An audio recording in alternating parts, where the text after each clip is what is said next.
Celebrity Edition. At why? Kung ayaw nyo, why din?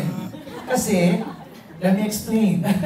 Yung question ni Reggie kasi may context yun.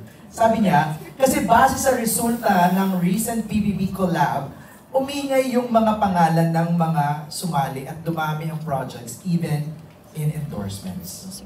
So, it was a good exposure, in other words, ang gustong sabihin ni Reggie. So, for the rest na hindi pa nag-PBB, would you be interested to join? Harvey? You know, I don't want to say no. You know, I don't want to close the door permanently. Pero siguro now, and then the near future po, siguro hindi po muna. Because right now I'm very much focused on building a career and a diverse set of roles na Okay. And you know, this is my work as an actor. I think I've been doing this for more than 12 years na siguro, and I just, kumbaga, parang for me, yes, it's amazing exposure, and it could give me so much more than I have now. Pero ang focus ko lang po kasi talaga ngayon is getting better at what what I think I'm good at, which is acting. So that's where my head's at. But it's not a never. Maybe in the future, maybe when I'm more, siguro, open. Siguro not now. But, who knows? Jello, ikaw, would you be open? Parang hirap ng tanong na yun, pero ako ngayon, why not? Kasi kung... Bakit mahirap? Kumbaga, i-ready mo talaga sarili mo dyan mentally. Kasi hindi naman yung normal na ginagawa mo everyday na may phone, mga kasama mo sa buhay, ganyan. Pero ako, kung makakabuting way naman to para ipakilala ko yung sarili ko and my group EGYO, why not? Dalawang big winner kasama nyo, Angie and Brento, di ba? Dalawang winner. So kung kailangan nyo ng tips, yan lang, kausapin nyo lang yung dalawa. Jella, would you be open? Ayun, humingi ka ng tips sa kabilang side. When I think about it, now kasi parang malabo. Because if, let's say the next season, I can join because I'm currently in med school now. So I don't really have the time na kailangan for that. Like being isolated or... Yeah, so right now, no, but in the future, we don't know. That's right. I don't know. Maybe, yes. Si Chris, si Annalyn before I go to Crystal. If given the chance, yes. I wouldn't say no to it because it's such a big opportunity. Maybe for the second batch of the collab, third time's the charm, you know? This is gonna be the third time I'm gonna be auditioning for PBB. So, tingnan natin. Okay. But if it's really not meant for me, I'm not gonna push for it because I know there's so much more opportunities outside the house. Okay. I pray for your happy heart. Crystal. Siguro for now po, no, not yet. I already tried po for the most recent collab. And I think it was a sign that I wasn't put in. And I think that's okay, because right now I'm in first year college. I'm trying to pursue that, and I have other projects going on for me. So I'll just focus on those for now. So, may nagpo-focus kasi sa school, no? Si Jella sa si Crystal. Okay. Lalayo ko na yung mic sa akin sa pinapunchline ko na si Annalyn. Kate Adahar. Si Kate gusto mag-PBB. My question is for Angie. Can you describe yung four bad boys na nakawala mo as workmates? As workmates, you know what? First of all, ito yung similarities ng lahat. Sorry na, nabubulol. But yung similarities ng the four bad boys, well, I am stepping out on my zone, in my comfort zone, in my bubble. I wasn't afraid to go out because they make me comfortable. Kasi ang bilis nilang katrabaho, ang gaan nilang kasama, and then there's this parang energy na it's just really attractive and it's really warm, na it makes me feel like, although na I'm working, it makes me feel like, you know, I'm hanging out with my friends, na parang feeling ko talaga estudyante din ako, feeling ko din talaga na parang, grabe, mapapagano na lang, kung sa isip ko, mapapagano na lang talaga ako na, wow, these people are so kind and you make me feel so warm and I'm so blessed to have them. Grabe, ang bait ni Lord. Kanina mo closest sa Closest sa apat, I would say si Jello kasi lagi ko ito ka-eksena eh. Dalugaw. Si Derek Dalugaw. Thank you. And for Direk, consecutively po kasi naka-work nyo sa mga recent projects nyo or veteran actors, ganyan. So, ano po yung naging advantage or fun part na maka-work ang mga newbies? Ayun, actually yung mahilig ako iba-iba eh. And it's really refreshing when you're working with new actors. I have projects na mga bago. Actually, yun nga, challenge sa akin lagi na maka-discover ng bagong mga artista, tapos putin ng character. Kasi talaga, sa start ang nagpapasikat sa artista yung character. Diba? Maski sa book, diba, nababasa yung character ka nun. So it's really a challenge and it's fun for me na yung mga artista na to. And may intention talaga kami na yung ABS had an intention for this project. They wanted a new batch of leading men and women. I think we're gonna achieve it eh. Kita nyo naman, di ba?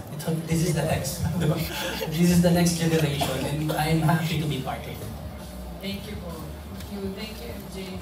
I'm sorry, nakipag-checkahan ako dito sa likod. Kasama ang team ng YouTube, ABS-CBN, YouTube Entertainment. Kate, salamat. Si Chris ng One Music ang magtatanong. Hi, kay Angie. I am It's okay lang po. It's a balance between being a singer and being an actress. Gaano katimbang yung both sa'yo and also at the same time, tanong ko na rin, as an actress, ano yung parang goals mo na nasa bucket list? Nasa bucket list ko is to make a lot of mistakes. Because that's where I learn. And I am the kind of person na who really loves to learn and who really loves to parang be good at my field. At saka hindi natin malalaman kung saan tayo mag-i-improve kung hindi tayo magkakamali. Tama. So yeah.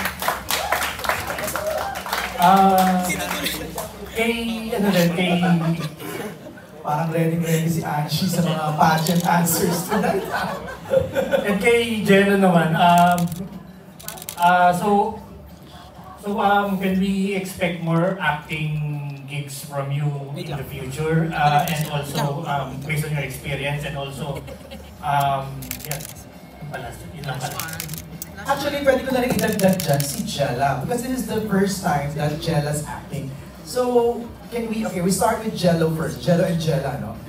Jello, can we expect more acting projects now that you've experienced acting? Ako po, simula pa lang noong una, isa ito sa mga pangarap ko. And if given a chance na magkaroon ulit ako ng project, syempre tatanggapin natin. Jella, ikaw naman. Same with Jello, if merong opportunity, then why not? Pero if hindi kaya, hindi naman pipilitin. But yeah, open to opportunities. Love team. Ako? Hindi. May nag-react ng facial expression dito sa gilid, eh. Okay. Thanks, guys. Next, meron ko second question. Wala na. You're good? Okay. Si Jay of Certified Kapamilya. Jay, are you here? Jay, okay, Jay. Andiyan. Ikaw na. Nakalimutan mo yung tanong mo. O, sige, ako na. Angie, it is generally believed that girls find bad boys more attractive I would say than yes. the good boys. Actually, magandang tanong na natin yan sa lahat ng girls. Yes. Do you believe that you find bad boys more attractive? Yes. I think yes. In my personal experience, I would say yes. Because there's something about the bad boys. They don't know they're sexy. They don't know they're handsome. Kasi yung mga good boys... Okay, sorry I find the bad boys Parang sexy. gigil na gigil si Angie. Wait! Let me explain. Okay. Kasi yung mga good boys they know they're cute. They know they're guwapo. But then, if bad boys kasi di sila namamansin ng iba. Pag yung may gusto sila, yung gusto lang nila yung pinapansin. So you kinda like the chase? Yeah. Crystal, do you find bad boys attractive?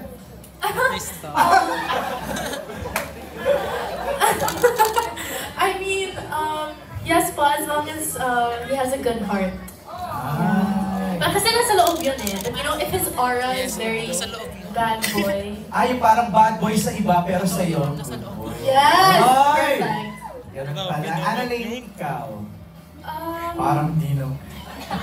Punchline, nakawala Honestly, pa. not really. Not I really. find medyo soft, feminine boys Oh. attractive more. Gusto ko yung mga cute, medyo bata-bata yung face. Mali.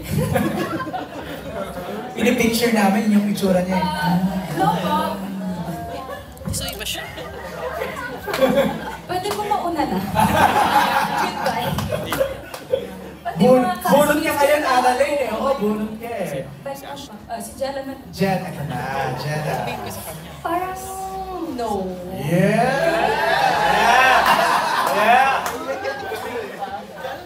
Kinikilig na yung mga nandito sa press area.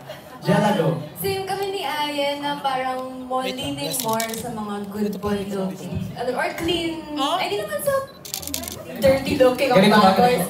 Pero like, yung neat looking pala. Yan. Parang... Gaya nino.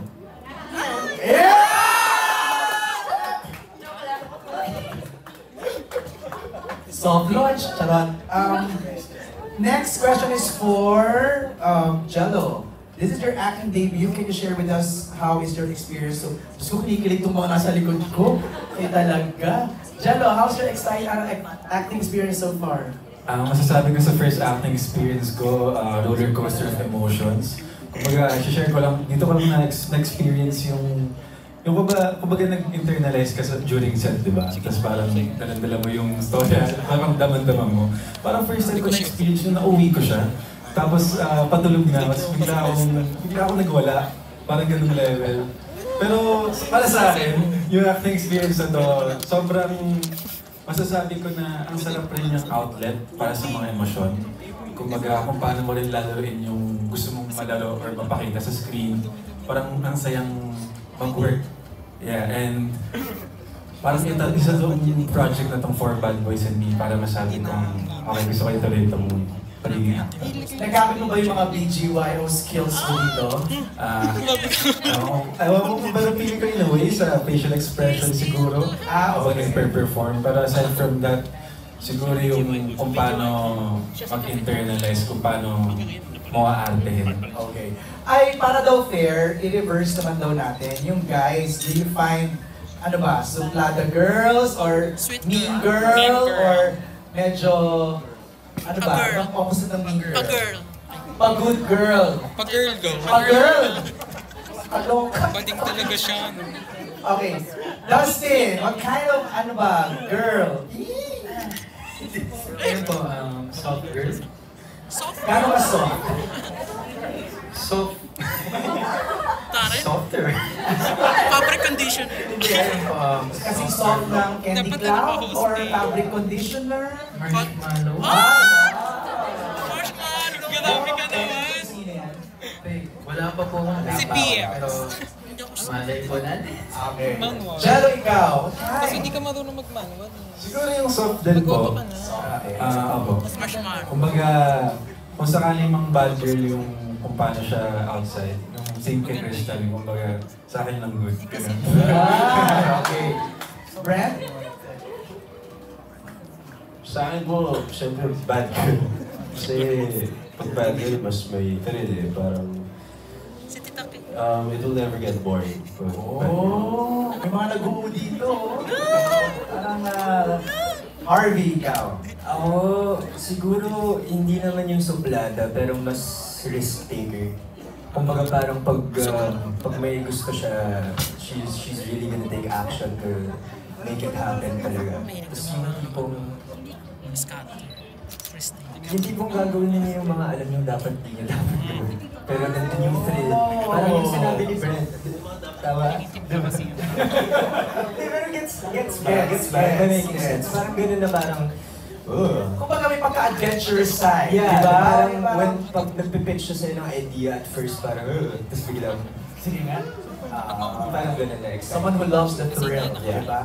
River, yeah. Ako, doon tayo sa Good Girl. Oh, nagkasumagal si Jella, na good girl. Parang hindi lang maganda sa labas, pero sa puso rin. Nag-aaral ng med school. Yeah! Birthday niya ngayon. Yeah! Thank you, River. Thank you, guys. Okay. Alan Sancon of Stars Photog will ask the next set of questions. Dix, you wanna go next? Ay, hindi. Bad boy. Okay. Bad boy daw si Alan. Hello, Ano? everyone. Congratulations to your new movie. Yung first question mo for Brent. Yan. Alam ko it was shoot before you enter PBB House, di ba? So, would you think ito yung parang sa palagay mo yung mga fans mo will support this because you are part of PBB? Sabi nga, mas nakilala ka, di ba? Do you think mas papanoorin nila because you are the big winner of PBB? Siyempre, it comes along with it naman yung supporters po kasi talaga grabe kahit anong gawin mo 100% bibigay din talaga na yung suporta nila. So, I would say yes po. Pero more than that, grabe din po talaga yung suporta nitong one fan book na to eh. So, yun, tulong na lang po siguro sila kaya it's very exciting po. Thank you, Brent. Yung second question po for River. River, alam namin nag-trending yung gray pants mo inside PBB House, diba? Dito, mas marami bang mga gray pants that you're wearing? Bad boy ka si Alan. Bad boy ba yun? Sinunog ko na po yung gray pants na yun. Kaya naka-black pants na ako. Pero hindi, less gray pants na po. Mas dark colors po yun. Kasi nagre-request dito more daw, sabi nila. Hello, Alan. Sila nito sabi sa gilid. Yeah, so congratulations everyone to your... Thank you, Alan. Maraming salamat. Pasa mo na yung next question kay Vix. Bix. Vix Buzz and Abante. Grabe ka na, Bix.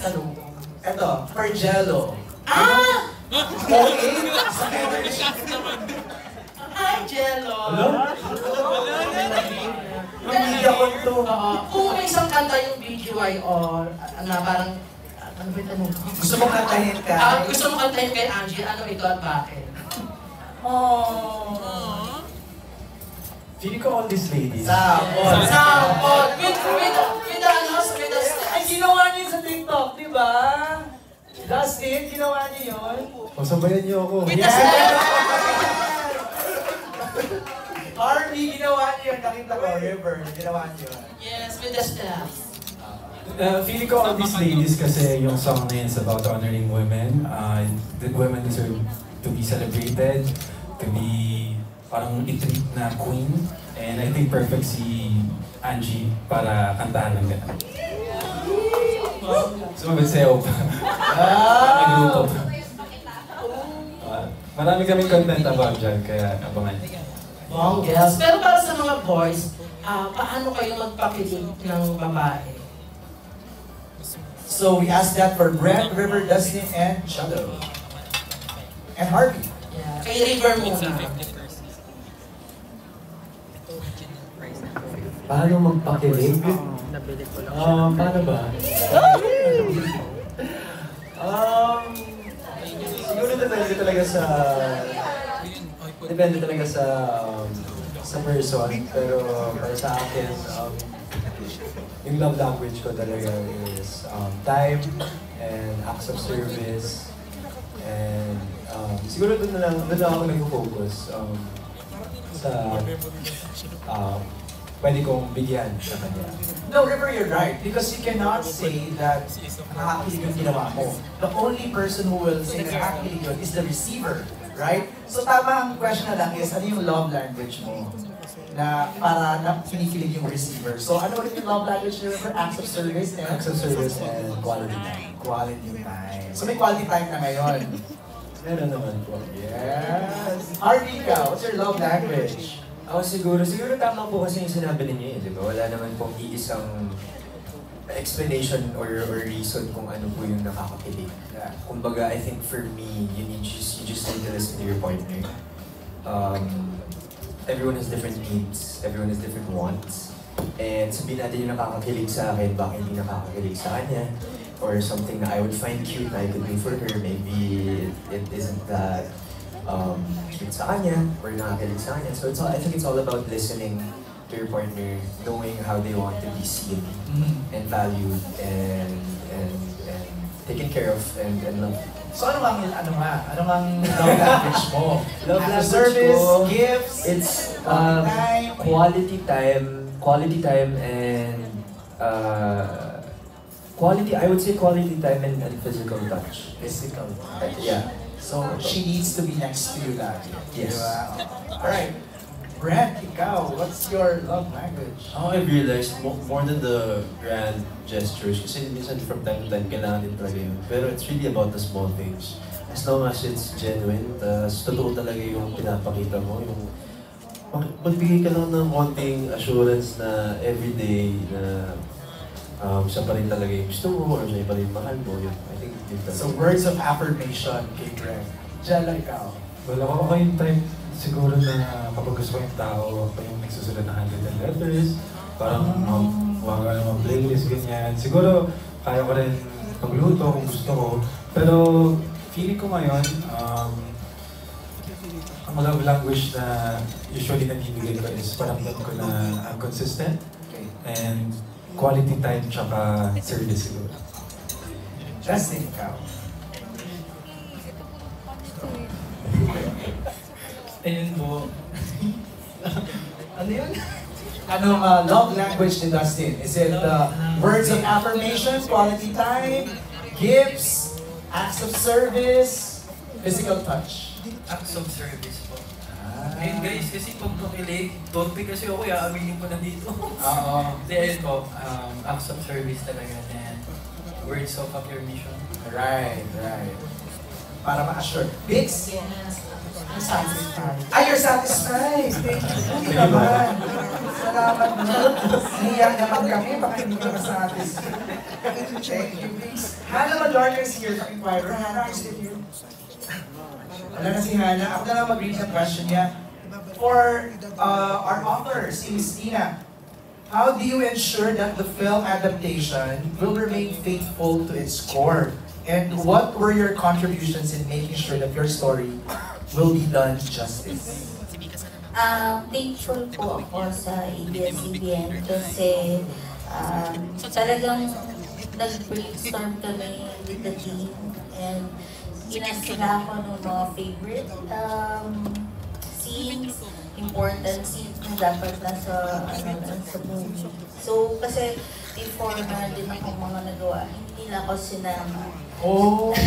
Yung mga before. Pero ngayon, kaya thankful ako sa ABS kasi talagang in-involve nila ako dito and si Direk din nagtatanong. Actually, pinasa ni Direk yung book yung full book para lang din dito sa movie. So, yan, kaya thankful po. May mga binago ba kayo direct sa sinulat ni Miss Tina that you had to adjust? It's more of compressed Pero we try to keep all the important scenes. Kaya tinatanong namin ano yung mga iconic scenes na gusto nung ano.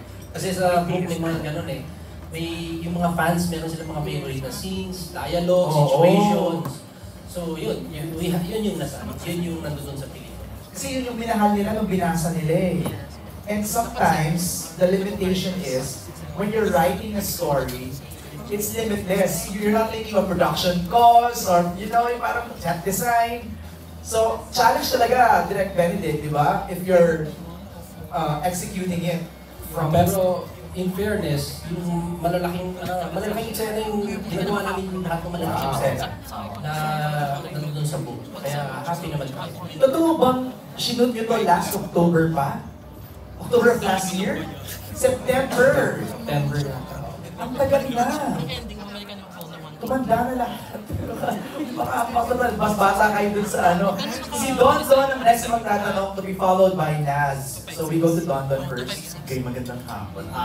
Gabi na po. Ay, gabi na pala. Sundin ko na lang yung title. Para sa For Bad Boys, Pwede makishare naman ng please kung ano yung pinaka-bad thing na nagawa niyo. To who? Si Rampal. Kapag ito. Bahala sila kung anong gusto nilang i-share. The baddest thing you've done. Yes. Kahit kanina nyo ginawa. Who wants to go first? Parang si Dusty. Yung pwede na i-share na hindi kami masyashock.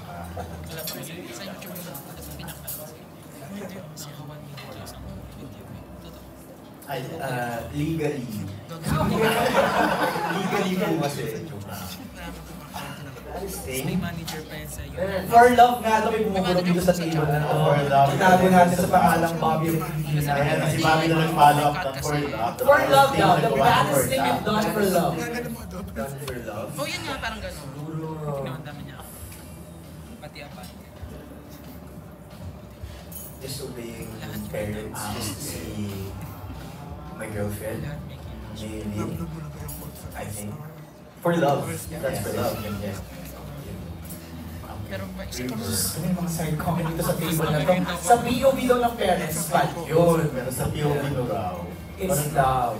Yes. Oh, diba? And this is, you know, I think.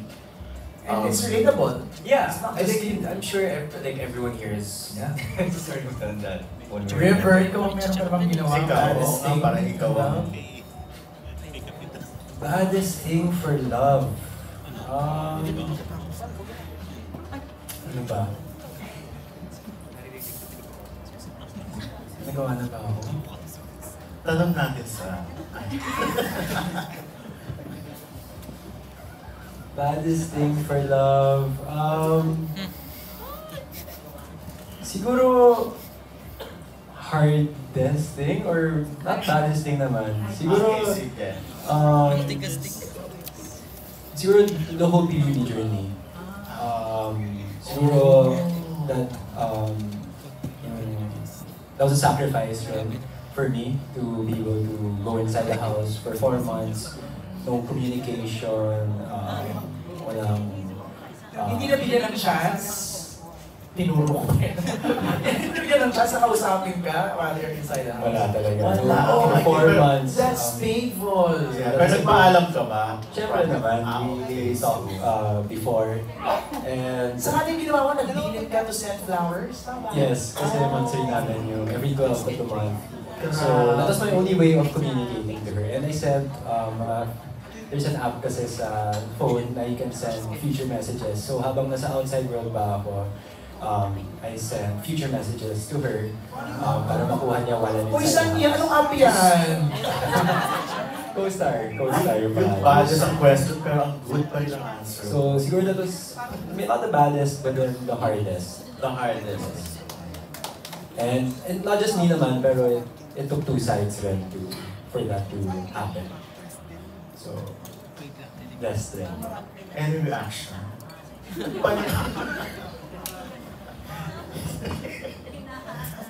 Any reaction sa sinabi? Wala na? daw. Wala naman. O yung iba, the baddest thing you've done for love. Jello.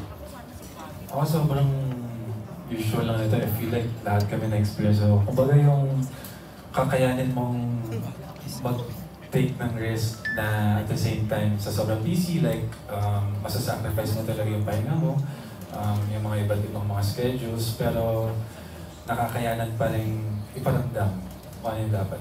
Not naman tumakas ng work. Hindi naman po. Kumbaga naging level. Dustin. Ikaw wala pa siyang... Ako for love po. Wala pa po kasi akong experience kaya ngayon nahihirapan po akong sumagot. Nag-iisip po ako talaga kung ano yung baddest thing. Ayun po, wala po. Wala po. Si Brent ba? Si Brent na rin. Ako siguro, ano ba, baddest? Parang same din with Harvin, Jello, na parang sometimes you forget to prioritize yourself just so you could put this person first. Parang ganun, parang nakakalimutan mo or minsan nauubos ka na para lang mapuno mo yung pagmamahal na meron ka para sa tao. Kung ganun nauubos ka. Diba? Maraming salamat. Thank you, Dodon. Salamat. Nas, you're next. Ang follow-up is sa question kanina. Ano ba yung reaction nyo naman sa casting ng For Bad Boys? Ako po, happy ako kasi kasama po ako dun sa audition. So, nakita ko rin yung acting nila. Tapos kasi meron parang mga scene na pinag-preparing. So, ako rin po kinikilig. So, yun po. I'm proud of them. And I'm praying na marami pa silang maging project. Kasi ang fresh ng mga faces, magaganda pa. Ayun. So, hoping ako na marami pa silang maging project after this. Kay Angie naman. Ito na kasi parang pinaka-malaking project mo. Kasi so ano yung, can you take us back nung nalaman mo na ikaw yung nasa project? Ano reaction mo?